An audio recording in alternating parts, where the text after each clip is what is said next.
Israël-Hamas. Après les bombardements sur Gaza, les Israéliens très inquiets pour les otages. 3 semaines après l'attaque du Hamas en Israël, la riposte se poursuit. La bande de Gaza est bombardée depuis vendredi soir et l'État hébreu aurait détruit 150 cibles souterraines. Une offensive qui divise pourtant les Israéliens, qui s'inquiètent du sort des otages. La bande de Gaza s'est réveillée sous les bombes ce samedi matin, 3 semaines après l'attaque des terroristes du Hamas en Israël. Des frappes d'une ampleur inédite depuis le 7 octobre. 150 cibles souterraines ont été touchées, a annoncé l'État hébreu, dont la priorité est désormais de détruire ce réseau de tunnels dans lequel se cachent les terroristes. Mais cette offensive divise les Israéliens. Beaucoup se sont retrouvés, dès les annonces de l'attaque, devant le ministère de la Défense et les bureaux du gouvernement, où la colère se mêle désormais à une grande inquiétude. On a déjà perdu la guerre.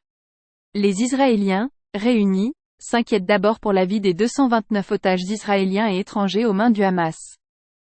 Certains, comme Isaac, pensent que cette offensive est de toute façon nécessaire.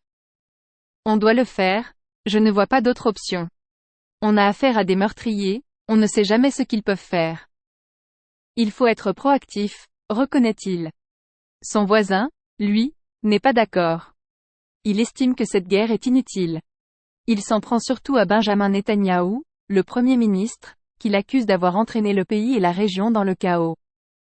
66% des Israéliens demandent sa démission. On a déjà perdu la guerre. On l'a perdue le 7 octobre, quand ces barbares ont condamné des enfants. Tout ça, c'est une question de revanche. C'est juste stupide, regrette-t-il.